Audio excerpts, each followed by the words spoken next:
So, Dr. Professor Bill Ribbans, great to chat again. Last time we spoke was Christmas of 2020. When I went back through the archives, life was very different then. Can you just give us a snapshot on who you are? I know who you are, but for the millions of listeners. The first thing, Jim, thank you for asking me back. I'm glad I didn't block my copybook in December 2020. I'm an orthopaedic surgeon primarily, and based in Northampton, which is a sports med town. I'm also the professor of sports medicine at the University of Northampton. That's where I was this morning.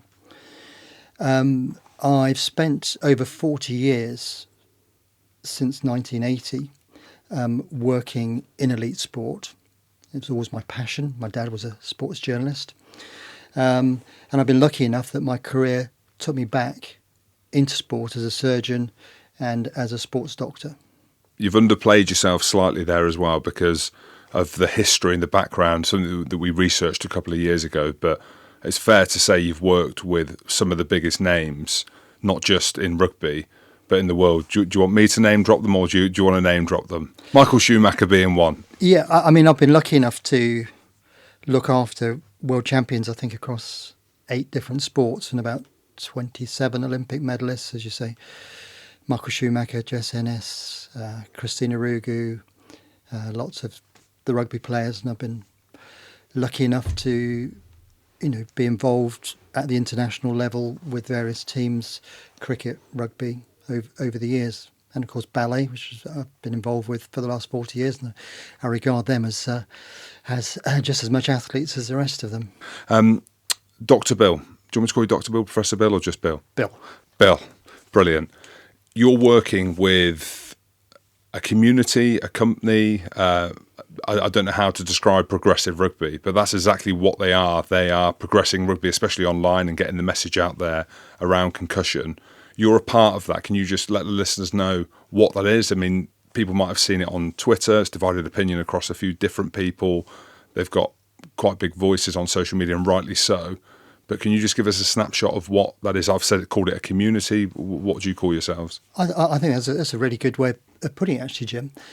So when I published my book in November 2020... Knife in the Fast Lane. Knife in the Fast Lane, available in all good bookshops. I wanted to put a chapter in on head injuries in sport. And obviously I didn't know at the time, but within weeks... Steve Thompson and Alex Popham and a group of others came forward when we last spoke. Steve Thompson, we attended the same school, obviously a few years apart. I remember Steve as a teenager, and I looked after him as one of the Northampton Saints doctors. So I felt, as you can imagine, absolutely bewildered by what had happened. Simultaneously, because of what I'd written, various people had read it. And so in early 2021, I was approached by Progressive Rugby. There was a group of people putting themselves together who had similar concerns over the issue of concussion and welfare in rugby union. And we met in February and formulated an open letter to Bill Beaumont at the time. So the group is a mixture. We've got orthopaedic surgeons, sports doctors, we've got neurosurgeons, very good experienced GPs, ex-players, coaches, referees, headmasters, headmistresses, all involved. We want to be absolutely separate from the legal case. We just want to progress the welfare of players. We're all absolute rugby nuts, and we just want it to survive in a safe form for another century or so. Progressive Rugby, I mean, I initially had a conversation after our podcast 2 years ago, and I went back and listened to our podcast, which was December 2020. I think it was the 15th, just before Christmas. And I'd not listened to it back because it was quite emotionally charged, not our conversation, but the lead up to that, because it was the week that Alex Popham announced that he had early onset dementia. I put out an insensitive tweet saying we signed up. That got huge huge backlash. you can look at backlash on social media and it could be 3 messages out of 100 and you feel the weight of that. And ever since then, I haven't been questioning that, but I think it's important that if you make a statement like that, like we signed up, that I need to be able to back that up with information, but also having played the game, being a dad, wondering whether or not rugby is the right sport for my children to be a part of. And now we're seeing the momentum gather. So I spoke to the guys at Progressive Rugby just to kind of get a lay of the land. And I think there can be some parts or some people that are listening to this. It's the old saying, rugby's gone soft, or the people at Progressive Rugby don't want the game to exist. And I think it's a really important point that you made, and listening back to some of the podcasts that you've done before, that absolutely isn't the case. This is about accelerating concussion protocols, bringing to the fore the risks of playing too many games of rugby, repeated head trauma, and doing it in a way in which you're not filtered, similar to how I'm not filtered and I can have an opinion. Over the last 2 years, since we last spoke, a year and a half, December 2020, I feel there's been a big shift. I feel that you guys, being that independent voice, has almost forced the arm, whether or not that's through fault or design, of not necessarily governing bodies. I don't know that, but in terms of the social awareness, and I say that online, so from a Twitter standpoint, from an interaction with the online community, like I do, I make an opinion on a tackle at the weekend. Progressive Rugby will make an opinion on that. And as we know, the algorithms, Bill, I don't know if you know, the minute something becomes quite divisive, the algorithms then shoot up and there's more eyes on it. So for good or for bad, for better or for worse. Over the last 2 years since we last spoke, I keep saying 2 years, 18 months since we last spoke, from my standing, it feels like there's been a big shift in terms of the momentum you and your team are gathering. Oh, I think undoubtedly. And just to go kind of back to your point, in the end of 2020, we signed up for it. Well, what we now need is informed consent. The players and everybody involved in the game needs it. They need as much information as possible. And I'm fully aware, and I've been lucky enough to talk to World Rugby and the chief exec of the RFU and World Rugby at various meetings. As you know, that we're now not talking. I wasn't aware. Yes, they made it public last week. I read the article. Yes, from Alan Gilpin. He, as he said in his statement, was aware that Alex Popham was a member of Progressive Rugby. And as Alex is part of the legal proceedings, felt that now that things had progressed, that they were not able to speak to us. And I wrote back to him and said, I fully understand that, and I'm grateful for the dialogue that we've had today, and I'm still hopeful that that may be resurrected at some stage.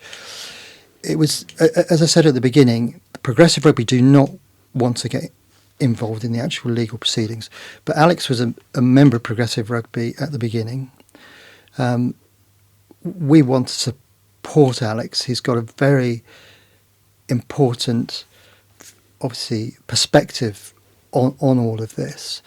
And I think for us to have jettisoned Alex from that group would have been, to me, uncaring, when, we'd spent a lot of time with him and heard where he was. So that was the background to that. I mean, we did meet with online with World Rugby, as we had to twice last year, and I thought they were productive. I gave a presentation on ideally what Progressive Rugby would like to see in terms of changes in rugby, which, as you know, we've now detailed a little bit more.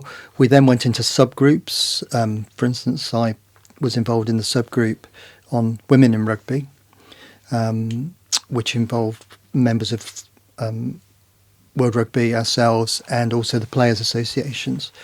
So we did have some good conversations. I think with the part where Alan Gilpin, and I'm not speaking for him at all, I'd love to speak to Alan, interviewed him in Singapore at an event a few years ago, and obviously where they are as a governing body, they've got a lot of stuff to get through, and this needs to be front of the queue. He knows that, I think, from reading that article, but there's so much more we can do, and I'm definitely desperate to get onto that and talk to you about that. I think one of the things for me, not a frustration at all, I don't get frustrated with it at all, but maybe muddying the waters when I see progressive rugby is it's doing so much good, and then it is jumping on other stuff around kind of some of the headline stuff in the media. And I think that is potentially where Alan might be coming from. Do you know what I mean? So if there's something coming out opinion-based as opposed to factually based. I'm aware as Progressive Rugby that our role is much easier than World Rugby. Trying to run an international sporting organisation is at the best of times difficult. You've got all the politics, as you know better than I do, Jim. What New Zealand rugby wants, what South African rugby wants is maybe different to European rugby. And trying to keep everybody happy is incredibly difficult, and all the financial side as well. So, and I've said that to Alan Gilpin, I fully understand. I think, if I'm right, Alan Gilpin came into post in early 2021. So he kind of was parachuted into this situation. And of course, unlike us, I have no doubt that the lawyers are having to tell World Rugby what they can say and what they can't say. So I realise our job is a little bit easier because we can almost snipe from the side, can't we? Siobhan Cadogan, I think it was about May, about 5 of us spent 90 minutes on a Teams with Siobhan's parents, going through the whole episodes. It was some of the most difficult 90 minutes I've ever had to sit through, listening to their testimony. So we were aware of Siobhan's plight before David Walsh published it in the Sunday Times. Clearly, David Walsh considers it an enormously important story, and as Sunday Times followed up with 2 more stories this week, didn't they? I know David very well Yeah. as well. We've had conversations before, and it was a big article. Yeah. I understand that he thinks it's one of the most important articles he's ever written. And that comes from somebody who was responsible for outing Lance Armstrong and things like that. Clearly, we know Siobhan's family's side of it, which was heartbreaking. We need to understand, and the SRU need to come to the table, not necessarily in the open, but certainly with the family. And I think everything needs airing. It's a very, very difficult situation. So, in answer to your question, it wasn't just us coming in on top of David Walsh's article. We're already, fully aware of the Cadogan's family's concerns and views. Yeah, with Siobhan's story, which again is incredibly tragic. I read the article and I had to stop, had to breathe. And I didn't know her personally. I know some of the teammates that she played with, and I think that's the thing, because when something is so emotionally led, sometimes it's difficult to speak about it or to have an opinion or to question it. And I think you're 100% right. The Scotland Rugby Union, and I've worked with James Robson for many years, who is fantastic. In terms of any doctor that I've worked with, I would put him as number one. And it's a tragic situation that, hopefully we're going to hear more and more in terms of what's going to happen, if there's going to be an independent review. And you see, I'm kind of stuttering and stammering because I'm completely unqualified to look at it. It's completely emotionally charged and emotionally led. But back to my point, I think seeing Progressive Rugby on top of that, and obviously David Walsh's article, and I'm mates with David Walsh, I write a column for the Times as well, is I think that's where not any pushback that you get as an organisation, but the question marks would be, because I think people want to see the facts, they want to see progression, they want to see change. And I think the minute you get caught up in this emotional, heightened scenario, that's where people start burying their heads, because they don't know what to do. They don't know what to say. I don't know what to say. You know, there was a part of me, I've got an ambassadorial deal with Scotland Rugby, and there was a part of me like, do I turn up again and do that? There was a part of me that writes an article for the Times. I'm like, well, how balanced was that article? Do I write for the Times again? You know, I think we're still at a stage where we're watching things unfold in tragic ways, and we've seen Ryan Jones obviously recently come out, and whether or not we like it or not, this is kind of the way that the NFL went, as you know, as we know. It started off slowly, gathered momentum, the stories got harsher and harsher. You know, only a couple of weeks ago I spoke to my mate who's involved in the litigation, and he's on the streets, you know, and he's quite a high profile player, and he's gone through some horrible things through what he says is to do with brain injury. So it's a very emotive topic. If we can just move on to talk about some of the facts, some of the things that we know now from a doctor's standpoint, from a neurological standpoint, and this we definitely didn't know, we didn't have access to as players. What is CTE? How does that look in terms of diagnosis? So when, you know, I'm nearly 40 and, you know, I'm second guessing myself, but clearly Ryan Jones, Alex Popham, Steve Thompson, if we use them three, how do they become diagnosed? Like, how does that kind of start, and what's the process they go through to get a diagnosis? And sorry, before you answer that, is CTE and early onset dementia, are they kind of combined? Are they separate things? The first thing to say is that CTE is chronic traumatic encephalopathy. And I'm an orthopaedic surgeon, I'm not a neurologist. Many of your listeners will be more familiar perhaps with the term punch-drunk syndrome. You see it in boxers? Yeah, in boxers. So that was where it was first described in 1928.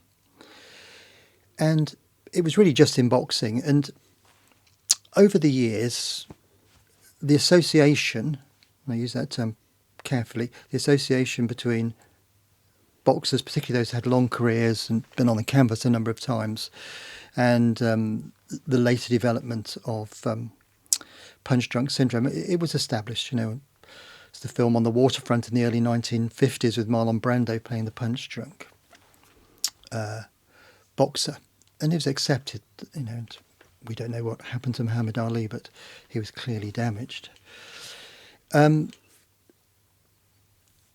until 2009, I think there'd only been 52 cases of CTE in the published literature. 52 cases up to 2009. Across what sports? Sports. All sports. Yeah. So in the last 13 years, there's been hundreds and hundreds of cases come forward. And as you said, it began with Bennet Omalu in America doing autopsies on Mike Webster, I think it was Pittsburgh Steelers, and then another one. And suddenly the momentum grew, and we know the Will Smith film Concussion, that story of how difficult it was for him. I mean, I was lucky enough to live and work in Boston in the 1980s. I worked for the guy that looked after the Patriots. You know, I saw a lot of these guys coming in on Sunday evenings into the hospital with concussions, but nobody realised what the after effects were. So initially there was, having been an acceptance that there was an association between boxing and how later boxers finished up, there was then, after Omalu, in American sports, a view that there really a link between repetitive head trauma and CTE. And so it kind of changed, really, the scientific literature, and people are questioning whether there really was a link.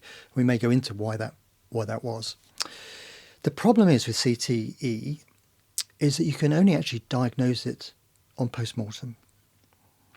And the deceased brain has to be specially looked at. It has to undergo special examination. There's something called the tau protein, which is specific to it. So, and also the location of where the damage is in the brain.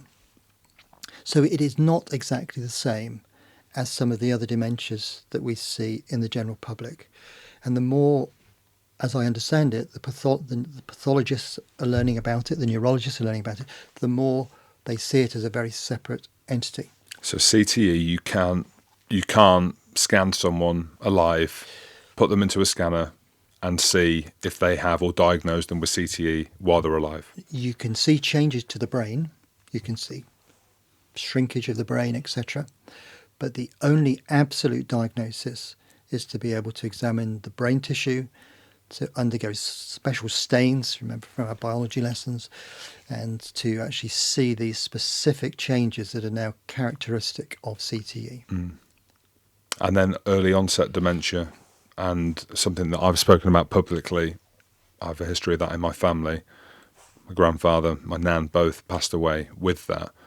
And there's obviously, you'll know better than me, there's a genetic element to that as well. And I think now it's becoming apparent that there's an obvious part to head trauma and potentially accelerating that, or not even accelerating it, giving you that without having that genetically. Is that, how does that look? If we accept that CTE it has some similarities, but is a different entity to the other neurodegenerative diseases that unfortunately are very common in our general population, we're also beginning to understand that there may be some genetic predisposition as well. And in fact, this morning I was at the university with one of my brilliant genetic colleagues, and we've just been discussing trying to launch some research into looking at teenagers and looking at susceptibility, which I feel very strongly. Well, I heard you talking about that, and in terms of a podcast before, whether or not as a young man or woman, but as a young person, if you take head trauma, whether or not that has a lasting effect going into if you become an elite or professional. I feel that if we can protect our youngsters up until the point where their brain becomes mature in their very late teens, other people may have a different view on that, then I think hopefully we've got a better chance that they'll go through their senior rugby career a little bit better protected. Clearly the immature brain is at risk, and that is where I feel that we need to put a lot of resources. Absolutely. So in terms of diagnosis, when these players go in, how is that process? So who do they speak to? They initially speak to the doctor, say that I'm having these certain symptoms. Can you just go through some of the symptoms and the process of having symptoms all the way up to being diagnosed? So are you talking about when they come in after a game, or no? I mean, sorry, I mean now, as in the players that have retired. Well, there's a whole constellation of symptoms that may lead to CTE, and that may be just a general fogginess. It may be headaches, forgetfulness, just early signs that your cognitive ability, your ability to do mathematics, kind of simple sums on the shopping, all of those things may happen. There may be some people may progress to epileptic fits. So that's one of the problems, as far as I understand it from my neurological colleagues, is that there's not one set of symptoms like so many diseases that could fit with so many other things. And this is why there's often a delay in diagnosis. And then the neurologists need to put the patient through a series of cognitive tests, looking at the function of the brain, and in combination with scanning of the brain to look for early changes, as we mentioned, like shrinkage. But as we said, you can give a view, as far as I know, the neurologist can give a view that this is the most probable cause of their symptoms, but the only diagnosis comes after death. Okay. So with the tests that they go through, and again, I ask this because I'm second guessing myself now. I'm nearly 40. I speak about the history that I've had in my family, but I'm also speaking to mates that are worried shitless, that they're scared. They're scared now because you're at an age of your life where you come out of rugby transition and it's difficult. It's tough. You suffer with anxiety, purpose, all these things that people speak about. the euphoria. You don't have that euphoria that you had before. Your diet changes significantly. Your exercise changes significantly. Everything changes, and you put all these things into the mix, and you start thinking that you are a different person. You are. And then now the momentum's gathered, obviously, with the information that we know. Ryan Jones, yet another player that's come out. I found out three other players that I've played with, friends of mine that are going through tests. You start second guessing yourself. As you say, it's incredibly difficult. I mean, that post-retirement phase is incredibly difficult particularly for professional sports people, all sports. Cricket has the highest suicide rate post-retirement of all sports. And then as you go on, my age, here I am in my late 60s, the natural change is that getting a bit more forgetful about things. You just think, oh, is that a sign? I think what's different about this, obviously football came to the fore. If you take the starting 11 for England in July 1966, Bobby Moore died early from cancer, so you've got 10 left. I think at least 5 of them have developed dementia. But that seems to be in their 60s and their 70s. I mean, obviously the tragedies we're seeing now in rugby union are the players coming forward in their 40s. Mm. And the thing is, I have to speak frankly because I'm keen to understand around this, like how, if I'm feeling a little bit off, or which I have been since I've retired, I don't feel how I felt when I was younger, and I go through the process of where I am now to having mild headaches, to feeling a bit under the weather, to feeling, slightly depressed at certain. So I'm not saying I'm speaking for my friends and stuff that I've speak to. Like, could it be easy to point it and say that is because I played rugby for so many years and I've taken collisions to the head? All I'm trying to ask here, Bill, is there isn't a definitive. So you break your leg, okay? And again, the brain is very different to your leg, but it's easy then. I broke my leg, or I think I've broke my leg. You go for an X-ray, the bone's in half. You've broken your leg. With this, I'm just trying to get some clarity on how definitive we can be on, because people will be listening to this thinking you'll go and get a brain scan and you've got CTE. And I thought there was maybe a more simplistic way of diagnosing it, but it seems to be a lot more difficult. It's almost, well, you alleviate all the other factors and we think it could be this. And then off the back of that, it's a big claim to be like, right, I think you've got this, not definitively known this because we can't scan it. Therefore, I'm going to take further action and sue World Rugby or the RFU or the SRU, WRU. Yes. I think what you're asking is people need advice, and one of the frustrations I've had, and this is not only in my work in sport but also having been an NHS consultant, is I've always felt concussion is a bit of a Cinderella area in medicine in this country.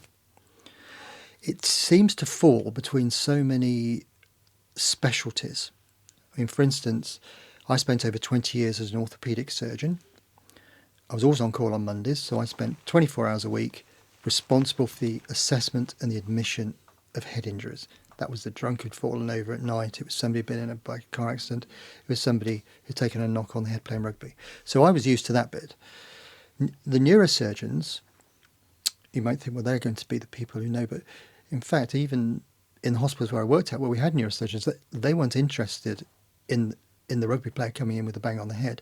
They're interested if they needed a hole in their skull, the bad ones. The neurologists, most neurologists, NHS clinics are absolutely full of people, with migraines, with brain tumours, with multiple sclerosis. So the expertise is not widespread, and this is what we want World Rugby, the RFU, the SRU, the WRU. We want them to provide very clear pathways for somebody who might be in your position, having retired. I've got this group of symptoms and I'm really not sure what it is. Is it purely psychological? Is it just purely post-retirement, ageing, or could it be the start of CTE? And we really feel that pathway needs to be clear, and not just to the elites. I think people who've spent 20, 30 years out on the rugby field playing for the old Rottinghamians. Well, I spoke to my mate Ben Gulliver in the Championship below, Yeah. and they have no access or visibility of aftercare, which I know is another subject that we don't need to talk about now, but for sure. It is to be fair, they are starting to do now, to yes. do that. But of course, then how do you tie up the funding, which I feel ought to come from sports where there is a high concussion rate? How do they put that into the proper place? Do they put it into a private clinic? Do they put it in? Do they fund an NHS units? We've got very good units in Birmingham. We've got tremendous units at University College in London. We need to have wider expertise because, the poor player turning up, if they can get a GP appointment, a GP is not trained in recognition of these things. They may take, we're talking about, a concussion after a game. They may take a very medical protective view, don't play. It's very difficult. We need to have very clear pathways. Yeah, I think that's the big thing, speaking to players when they retire and speaking from experience. There is nothing after.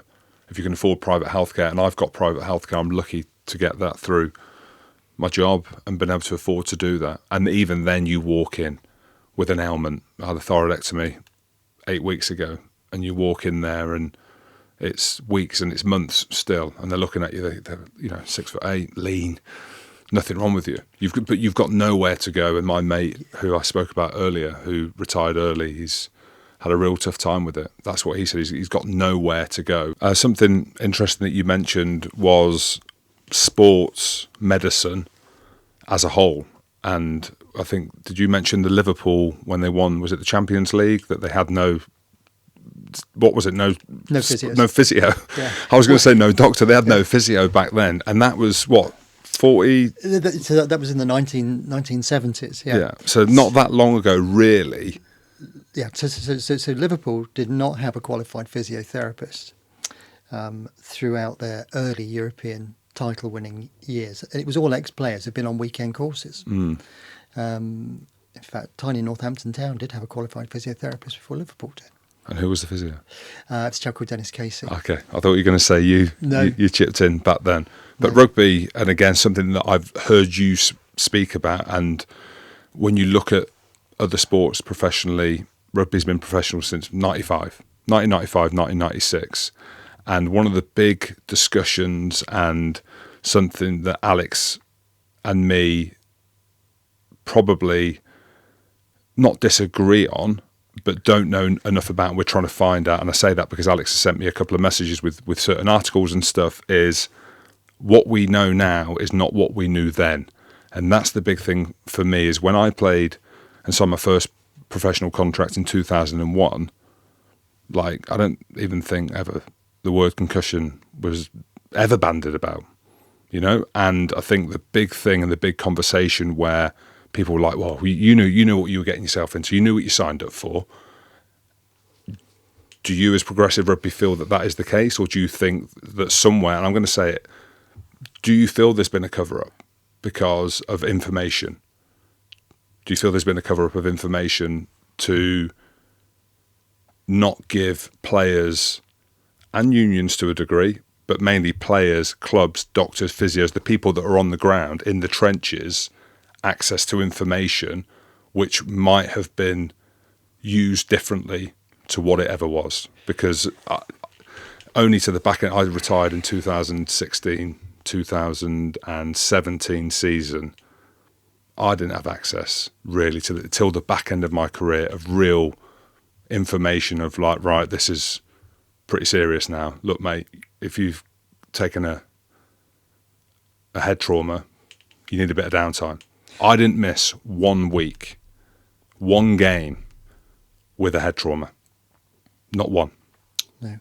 Well, I think you're tying it up inevitably with the whole development of the professional era. And rightly or wrongly, I've described that first decade, like you, I was there. This is a bit like the Wild West. Could the game survive? Did it have the finances? Trying to get the structure sorted out. I remember in 1996 going to a meeting at Rugby of all the Premiership team doctors. I remember the Bath team doctor standing up, said last season, he said, I felt like the only professional and amateur game. Now with this rapid change, I feel like the only amateur and a professional game. I think, and this is not just rugby, the welfare side of it has always come at the bottom on the balance sheet of the finances. I looked after Northampton Saints from the moment just before it went professional to the early 2010s. I paid for my season ticket to get into the ground, and I was pitch side with them, but I still had to pay to get in the ground. That is where elite sports teams often put the importance of the medical staff. Phil Pask, one of my partners in practice, England rugby physio since the late 1990s. He was trying to run in the early days, he was trying to run his own private practice physiotherapy practice during the day, and go down and be the physio and the strength and conditioning guy. Didn't exist in those days. In the evenings, we had very little information going forward, but there was some, Jim. If you just talk about injuries in general, up in Scotland, a chap called MacLeod is one of the Leeds early sports surgeons, doctors. They did a nice study on Scottish rugby 2 seasons before the game went professional and 2 seasons after, and they looked at the players, and there was a doubling of the injuries in that early period. So you could see already, just even 2 years down the line, the impact it was having. And as I kind of say, I always think rugby had the potential to be a dangerous game, but in the amateur it was saved by the fact that we'd all got to go to work on a Monday. It kept us out of the gyms. The moment it went professional in 95, 96, it changed, because you could all be in the gym, you could all be training full time. And I think World Rugby and the unions have been playing catch up since. So you don't think there was information out there? Well, there wasn't. In terms of head trauma, because this is the big one. I know you probably don't want to go there because you don't want to be involved in the stuff that's happening with World Rugby and the players taking action against the respective unions. But that's the big question, isn't it? That's the big question of the players from my generation. Is like, did someone not tell us something? Whereas now they sign a box. Now, if you become a professional rugby player, you sign a box saying, I'm taking full acknowledgement that the likelihood is I could get an injury, I could get a brain injury. That's right, isn't it? Absolutely. That information really only came through when the RFU began its injury audit, which is a colossal piece of work, and every year that they come out, go through it, and it's very interesting. And that's only really been going for 20 years. So if you're going to get a real view of head injuries and concussion, you can't just take it from Saracens, Leicester, Northampton Saints. You've got to see the entirety for it to begin to make sense. But what we were absolutely sure about, as you're aware, is that if a player did have a concussion, as far as it came to our attention, it was 3 weeks. Mm-hmm. And what year was this? What year was it that introduced? Yeah. 1977. 1977. Yeah. And got it here with me. I'll show you minutes of meetings of the medical panel of the International Rugby Board in 1990, confirming that, and they were being advised by neurosurgeons about the dangers of traumatic brain injury at that time. And they had a nice meeting in Bermuda, the minutes I've got, and they confirmed again their concern and the absolute need for there to be 3 weeks. Well, that's a cover-up then, is it not? I know it's a big word. We're not in the movies here, or Hollywood, or whatever. Like, this is, that's the first time I've heard of that. So no one told me if I took a collision I got knocked out. We spoke about it on the podcast that you came on. I'm out for 20 seconds. I carried on playing, and then went into the season like nothing had happened. No, it was 3 weeks. I remember being lucky enough to be the England team doctor on the day that Johnny Wilkinson made his debut, and two Irish lads clashed heads and knocked themselves both out. And obviously there's only one Irish team doctor, so I needed to run out there as well. I remember Dawson and Grayson were the halfbacks and said, "What the hell are you doing in the middle of the pitch, Bill?" I said, "I think I'm looking after you." So these two Irish players spark out on the green sward at Twickenham. So 3 weeks off, I presume? Well, I looked after one, and the Irish team doctor looked after the other one. I got him straight back in the changing room, and I knew that London Irish were playing Northampton the next Saturday at the Gardens, and I said, "You're out for 3 weeks. I don't want to see you at the Gardens next week because I'll be there." And that's what it was supposed to be. And you have to remember that Bill Bowman retired, I think, at the age of 29 with concussion. I mean, that's the thing. Bill Beaumont, who is one of the head honchos at World Rugby, retired at the age of 29 because of concussion. And I read that and I was like, well, how many years ago was that, Big Bill? A long time ago. So the 3 weeks were set in place in 1977 with the old IRB and was reiterated going through. Then 20 years ago, there was a group called the Concussion in Sport Group, CISG, that was set up. And they meet every number of years, and they've now had 5 meetings, the last of which was in Amsterdam in 2016. And they're a group of people who come together, have a conference for a couple of days, and then produce their findings. So it's expert analysis. Now, expert analysis to the listener might say, well, that's pretty good. But actually, when you look at science and you look at the strength of scientific findings, actually, expert advice is right at the bottom. Now, they have basically, those meetings, as far as I understand, were funded by the IOC, FIFA, the Equestrian Federation, and the IRB, World Rugby. So the meetings was funded by them. And I looked at a paper that came out last month that said the core group, there was obviously a big conference, but the core group was 36 people, of which 32 were employed by the sporting federations. And the leader of it, an Australian, has recently had to resign because he's been found guilty of plagiarism in his research. So, however, these are very, very, I'm sure, experienced people, but they're not independent. And they came and they began to formulate this return to play protocols, which, as you know, went through the 6 stages, and you could come back and play the next Saturday. So World Rugby signed up to this, and 10 years ago adopted it, that you could come back. Now, the view of Progressive Rugby is that everybody could say, well, there wasn't much science for 3 weeks, but that's what it was accepted for all those years. But we're still not, having gone through everything, we're still not sure how these experts came to the view that it was potentially possible to come back the next week. And also, we would like everything to be independent. And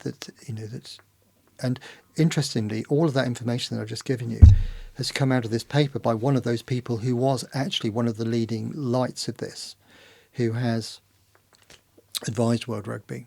And I don't know what's caused it, but he has just suddenly changed his view.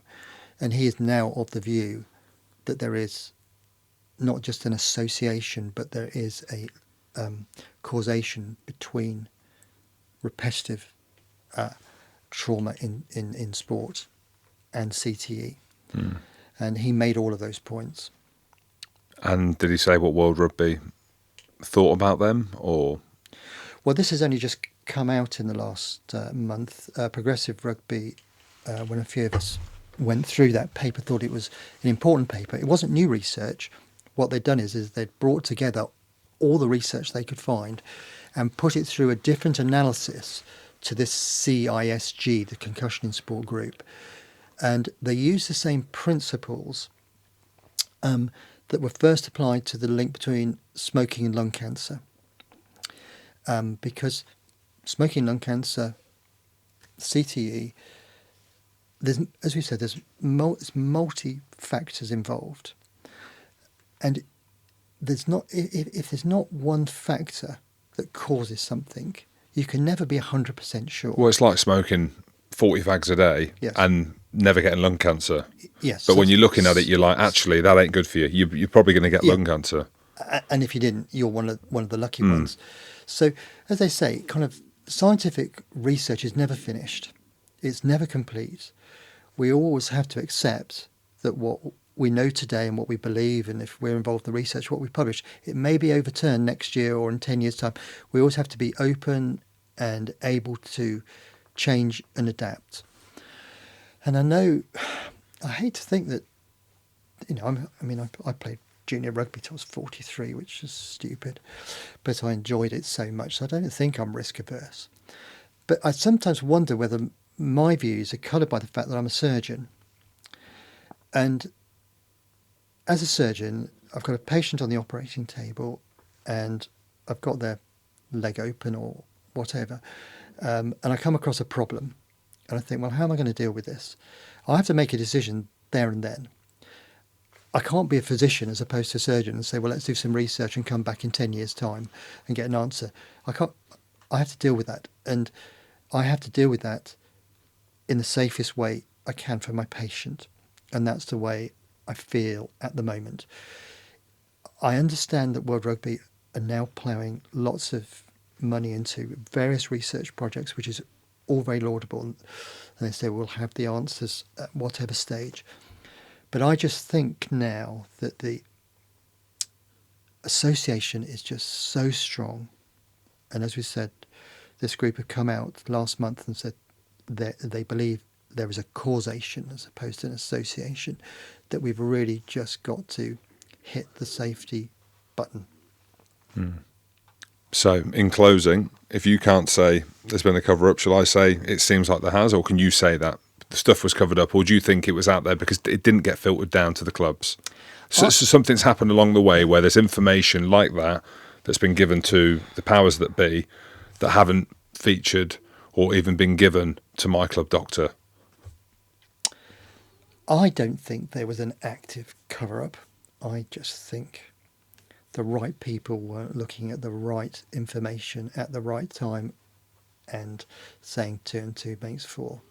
Yeah, well, such an important sum in hindsight, really, when you think about it. Bill, how much do the players have to play in this in terms of, again, something that I've spoken about? There were things in place, okay, albeit it didn't get a 3-week stand-down period when I had head trauma and took a concussion, but there were tests in place. Now, I've spoken to players that are playing the game right now, high profile, obviously not going to name them, that still try to cheat the system because they believe at this point in time that playing a game of rugby is still more important than what will happen potentially when they get to 40, 50, 60, which I think is madness. I told them that.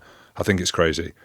But there were tests in place, the old flip the card, cognitive assessment tests, which we as players, I don't want to say everyone, but I'm telling you now, the majority of them would try and cheat in order for when the time came to do that test in season, you'd pass it.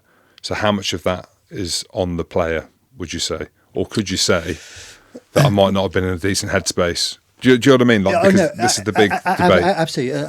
I'm really pleased that you've said that, because that's what we hear as well. And I'm glad it's not just saying, oh, it's Progressive Rugby hearing that, because, Oh, I'm telling you now that I know, and so for the listener, I mean, what happens is that pre-season every player is supposed to go through baseline testing, and the baseline testing can then be used as a comparison if a player's had a head injury. And what you hear and what we hear is that the players will cheat, not all, but some will cheat, to make their baseline scores worse, so that when they're compared, they haven't gone down on their scoring because their baseline was deliberately lowered. And that is a problem. I fully understand that, you know, when you're 25, you're never going to be 45. You know, you think you're invincible at that age.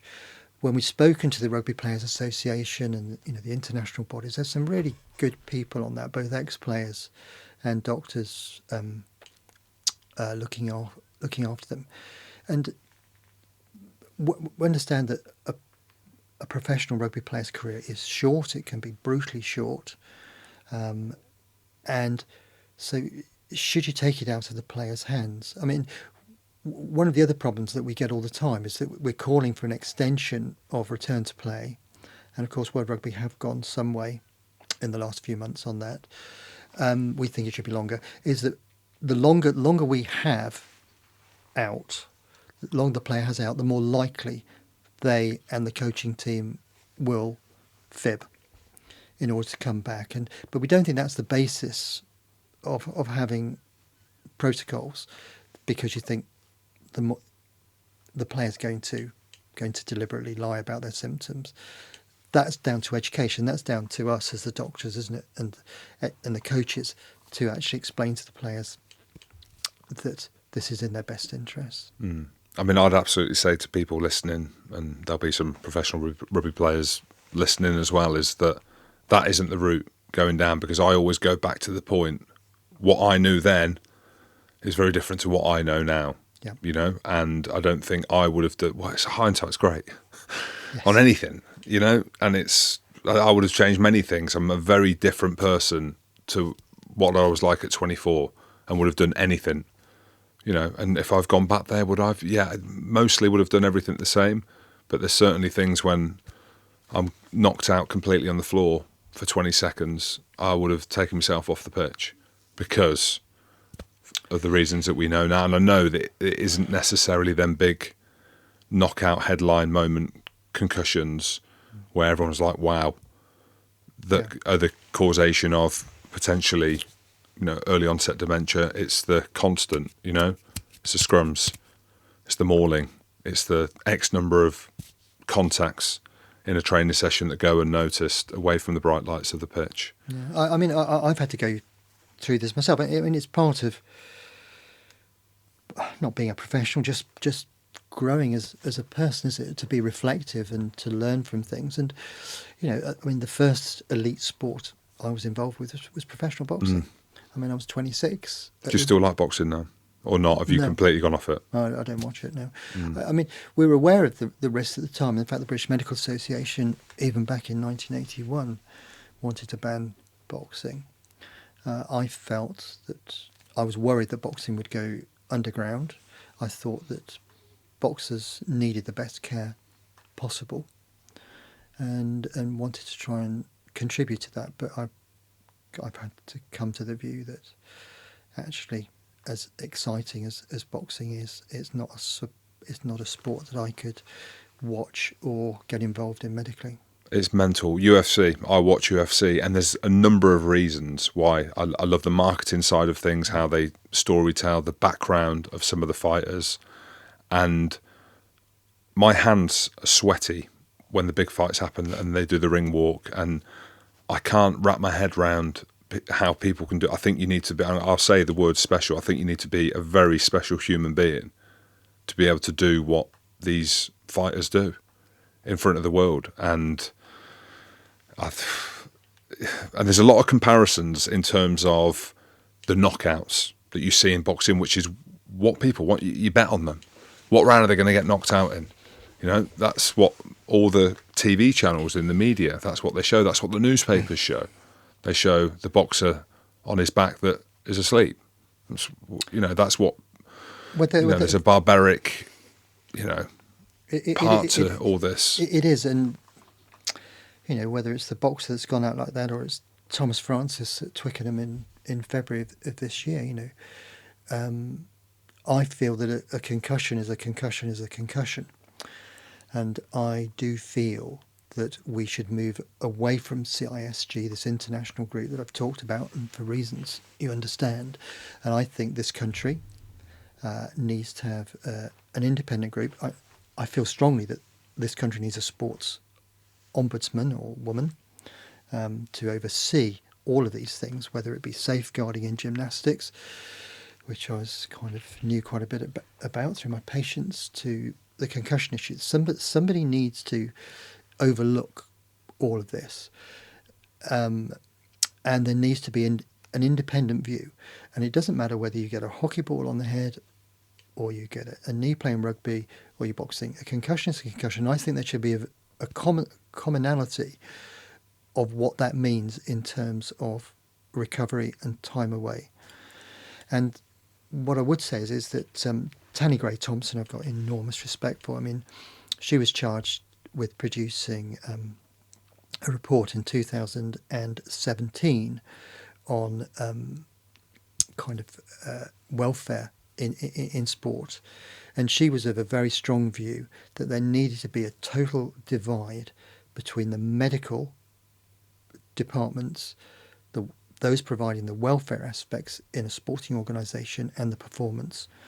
And as I bang on a lot, it's when the welfare and the performance side of a sporting organisation overlap and you get into the grey zone, and that's when doctors get into trouble, whether it be UK cycling or anything. We need to have a divide, and those doctors making those decisions need to feel that they're not going to be put under any pressure. And I'm aware, obviously, that we have independent concussion consultants and coming in the game now, which is obviously a welcome step forward. But there's got to be total independence. Well, I've been that grey man in the middle with coach and doctor. I've felt the heat and I know which way it sways. Performance. Fact. Yeah. And that's the hard thing that I deal with, because I'm a 25, 26. Don't quote me on the age, because that will give you the club, but it's not necessarily that club. And James Robson was the very best as a player when I was there, at saying, nah, he's not right. No, he's not taking that injection. No, he's not taking this. He's not doing that. But I'd say, as far as anyone else that I've worked with, you can feel it. And I think that's a great analogy, being that the grey man in the middle. The grey zone, yeah. And, talking about James Robson, I wrote about in my book. I mean, it was James in 2009 on that Lions tour of South Africa, that second test at Pretoria, which I was lucky enough to be at, when 7 of the Lions 22 finished up in hospital. And James said, enough's enough. This has got to change. Mercy. This has got to change. And here we are 13 years later. On the boxing and the UFC, and I know the answer because I've done a bit of research to this, maybe you can give a longer form and contextualise it. People are like, well, what's the difference? You're a boxer. You know what you're getting into. They know what they signed up to, right? You look at that, you go into boxing, the likelihood is, unless you're a Floyd Mayweather who can duck and dive.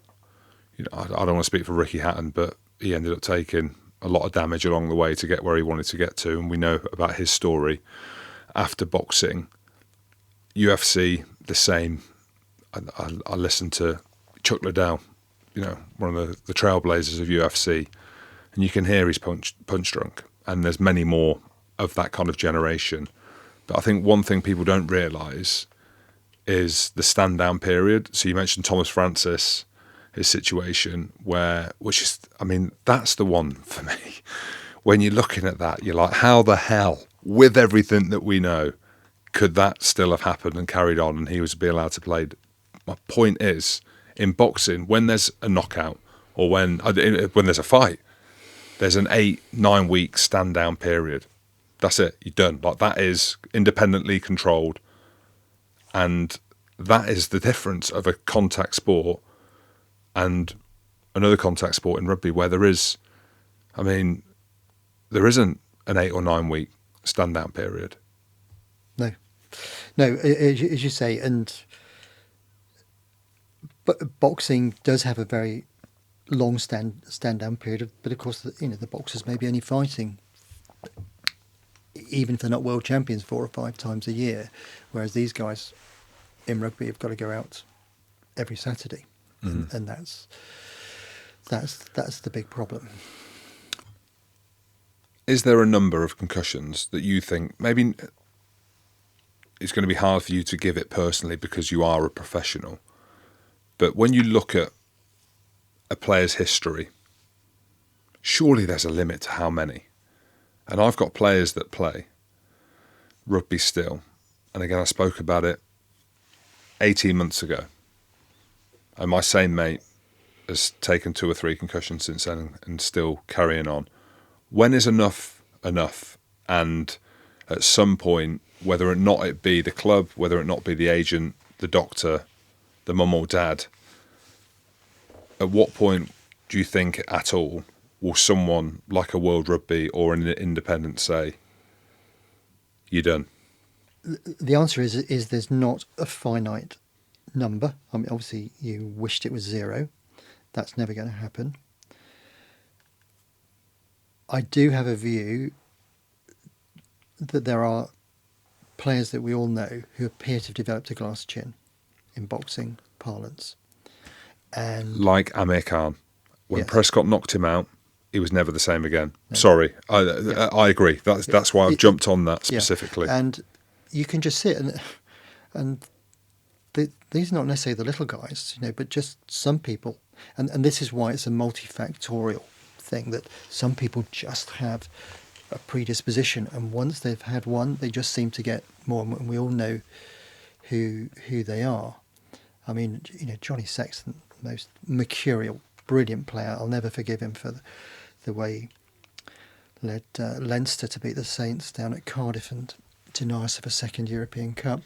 But Johnny, this is all documented. I've never met him. I mean, he had 3 documented concussions in 100 days in early last year.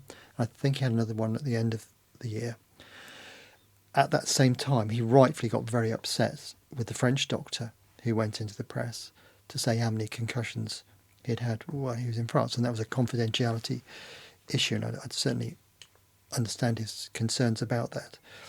But obviously there are concerns about certain players, and this is why, not me, we need these centres that players can be referred to, who can go through all of the testing we talked about earlier on to see where they are. And what we should have is a whole history. So it's not just that's your test today, but we can see your history of tests, and we can see that there is just a change.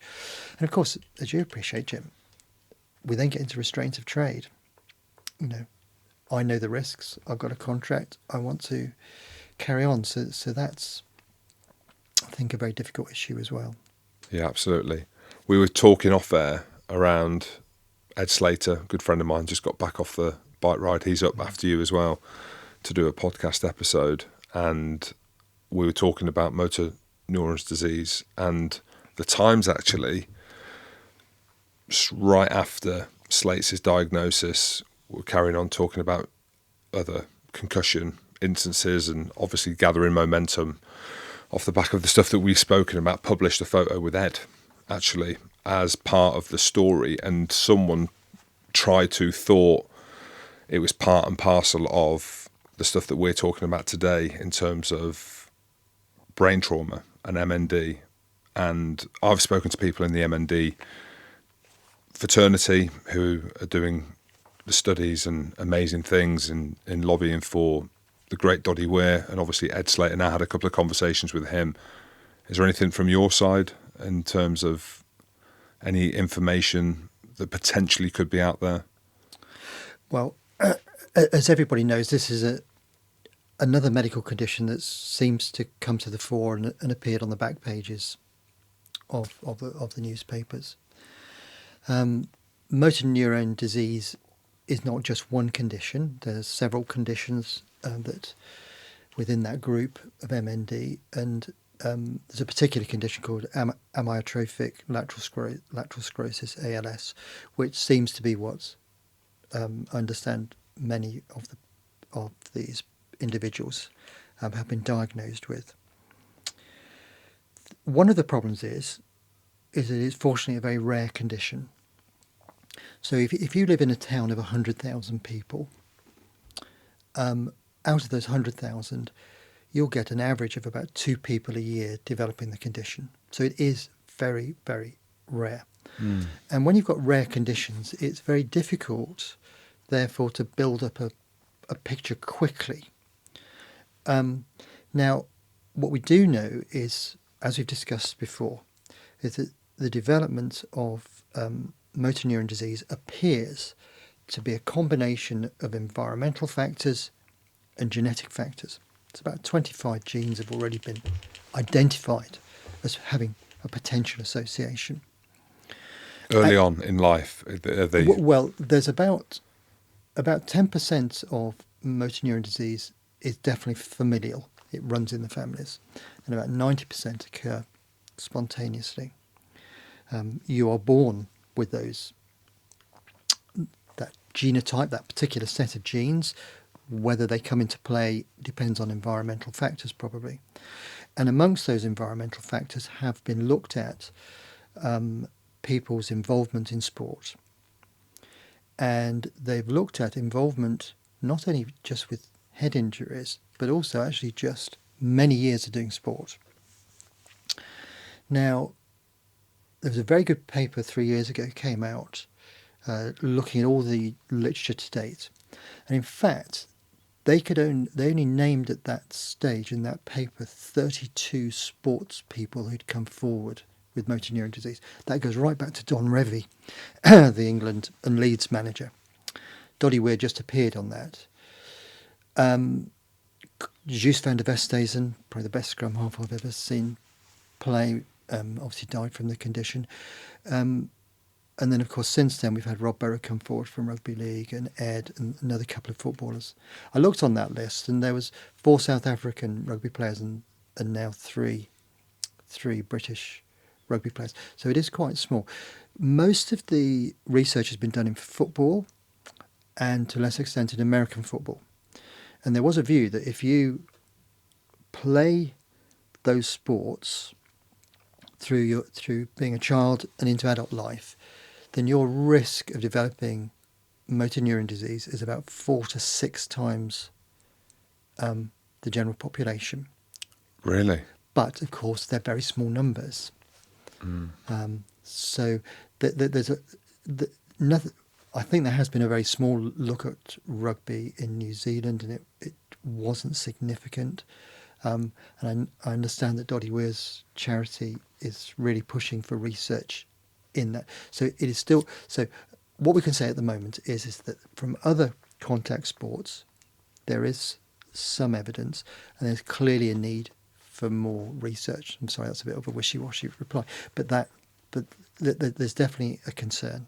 Yeah, I think so. And I think we're not at the stage yet, are we, to put 2 and 2 together, because people are messaging me privately. And again, I second guess myself with publishing stuff that I've spoken about on the podcast. Simon Cohen, Julian White punching people in the head. We're talking about concussion. I've just done a ride 350 miles for Ed Slater, who's been diagnosed with MND. People are trying to put things together and say, well, it's because he played rugby. And there's obviously a lot happening at the minute.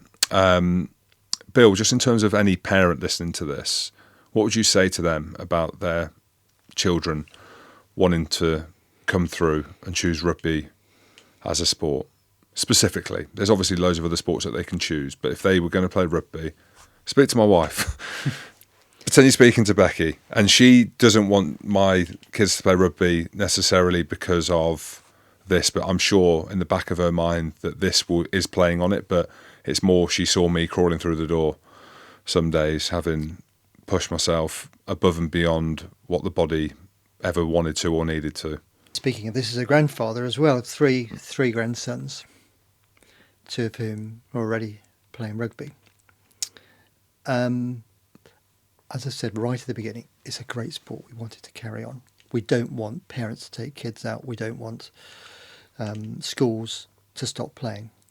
So I would want, Sunday mornings I'm there watching the grandsons play. I think you choose a club carefully. You have a thought about the kind of the welfare aspects, how the coaches feel about this. I think the key time is that 8, 9, 10, when they start to learn drills, and my oldest grandson's be 10 in January, so this will be his first full year tackling. I think you want to look carefully at how they're taught, about tackling techniques. Is one of the things I feel really strongly about, Jim. I know the game is so fast at the top level, but I still can't understand why the players are getting their heads in the wrong position all the time. So I think go to the right club, look carefully at the way your son and your daughter's being coached. If they do happen to get a head knock, hopefully they won't, make sure they're stood down for the minimum of 23 days. Make sure that the school are aware of it, let them fully recover. But obviously I still want them to play. And Progressive Rugby, going forward, I've seen there's a kind of a want list going forward. There's a couple on there that are definitely stuff that I 100% agree with you. I think the amount of games at the elite level, I was over in Toulon when Eben Etzebeth was there. I keep talking about him, mentioning the games that he would be keen to play, and the maximum is 25 because it's Eben Etzebeth. That's why I keep talking about him and reverting back to that. But it's interesting that you came out with that number as a community as well. I think we all agree, and it's something, again, 18 months ago, I finished our conversation by saying there's too many games. Even before that, when I was playing, there's too many games, because with the games comes training. That's one of them on there, in terms of there needs to be a cap of what elite players put their bodies through week on week. What else is up there? What's at the top of that list do you think that needs to change tomorrow? Yeah. Today, now? All right. I'll come on to that, which you just said a little bit about the 25 games. I mean, we're not alone. Sam Warburton, this time last year, very much came out on the 25 games. And we really do need help from the unions, from World Rugby, looking at the world fixture list at the elite end. We had that situation on the third test, England and Australia, where one of the players was going to breach his 30 games, wasn't he? He was going to play his 31. Now, I fully understand that he wants to play in that final test in Australia, but that should have been looked at 4 or 5 months previously, and you could estimate where he was going to be come the summer, but he was pushed over. So I think what worries me is, obviously World Rugby says it's concerned about welfare, but then on the other side it's looking at World Club Championships. More games. It's sanctioning out of the international window international games. So it's got to, as far as I'm concerned, help the players in this respect, because the players are just being pulled in every direction, and it's got to say 25. Whether we finish up like cricket, where the players hardly ever turn out for their counties, they're centrally contracted, and their country decides when and where they'll play. But so I do feel 25 games is enough. I do feel very strongly on the other things, and we put this to World Rugby last year, was they've got to be very clear about the 8-week rest. The players do need 8 weeks rest during the year, and our proposal was there should be 6 weeks in between seasons, and there should be 2 weeks which can be mobile during the season. We do feel we're at variance with World Rugby over the HIA. We have concerns because the HIA came out of Concussion in Sport Group, and we're not very happy with them. So we feel that the HIA is a bit of a blunt tool anyway. Clearly, if an HIA1 can put Thomas Francis back on the pitch, it can put the Irish prop Lockman in the summer back on the pitch. It has a failure rate which is concerning. We feel that if a player fails an HIA1, which is the assessment during the game, and they've clearly had a brain injury, that's it. Now, the present ruling from World Rugby is if they pass their HIA2 3 hours after the match, within 3 hours after the match, or on day 2 the HIA3, then the result of the HIA1 doesn't count. They're not concussed. Our view is if that player is in your medical room during the match and they're clearly concussed and dazed and a bit disorientated, they're concussed and that's it. We, as you know, we want to push back to where it was pre-10 years ago to a minimum of 3 weeks, which is what it is in the community game. And I've seen that. That's top of the list. Yes. I don't know whether the way that I'm reading the list is in order of how this needs to happen. But within our group, we all had views on what we thought was the top one, but that was the consensus that 3 weeks should be non-negotiable. We do feel strongly about, because as we know, a third of injuries occur during training, and everybody's been worried about, you can speak to this more than I can, about the amount of beasting you get during training traditionally. I've got some horror stories. Yeah. One for a beer, I reckon. Yes. And see, once again, World Rugby came out last year with guidelines on how much actual tackle practice a week, how much time on the tackle bags, how much time on scrummaging. And we think they're reasonable, but it shouldn't be a guideline. It should be absolute, because once again, most coaches nowadays are very aware, but you've still got a few Neanderthals who will not adhere to it, and they've got to adhere to it with penalties. And we also feel about tactical substitutes, which has been an interesting debate. Yeah. I realise that if you reduce the number of tactical substitutes, you're going to reduce the number of caps at the international level people are going to have, their profiles. But as you know, Jim, we weren't joined, but separately, Ian McGeechan and Willie John and Gareth Edwards all came out. I know, I've seen a few of the old guard. The thing that is about that one that gets me is like fatigue. So if you're absolutely hanging, it's hot, and these desperate tackles that we're seeing that can cause a knee into the head, and you're not as lucid. And I know there could be an argument, well, you need to be fitter, and therefore you might be smaller because you can run more. All these things. That's the only one with the injury one where the injury substitution one, only a substitution if someone's injured, as opposed to no substitution. Do you know what I mean? Like, as yes. in, that's where I think with that. But I can see now, because there's been a huge shift in the last few years, hasn't it? Before, even when I was playing, like, as in, your worst players, without sounding harsh to myself, would be on the bench, or your lesser players, you'd go all in. Whereas now, it's even, we saw South African front row, the bomb squad. Exactly. I mean, against New Zealand this weekend, we're obviously recording in August, but there's been a real shift, and these players that are coming on are absolute monsters. Not all the teams. South Africa, the All Blacks, these kind of big, powerful teams. The finishers, as Eddie Jones says. So what do we know? We know that from the injury audits that injuries are more common in the second half than the first half. Some of the data I was looking at actually perhaps says 40 to 60 is more than 60 to 80. The intensity of the game, because you're also fit, doesn't really drop off. And in fact, I was reading something about those last two tests in 2017 of the Lions in New Zealand, where the intensity was highest in the last 20 minutes.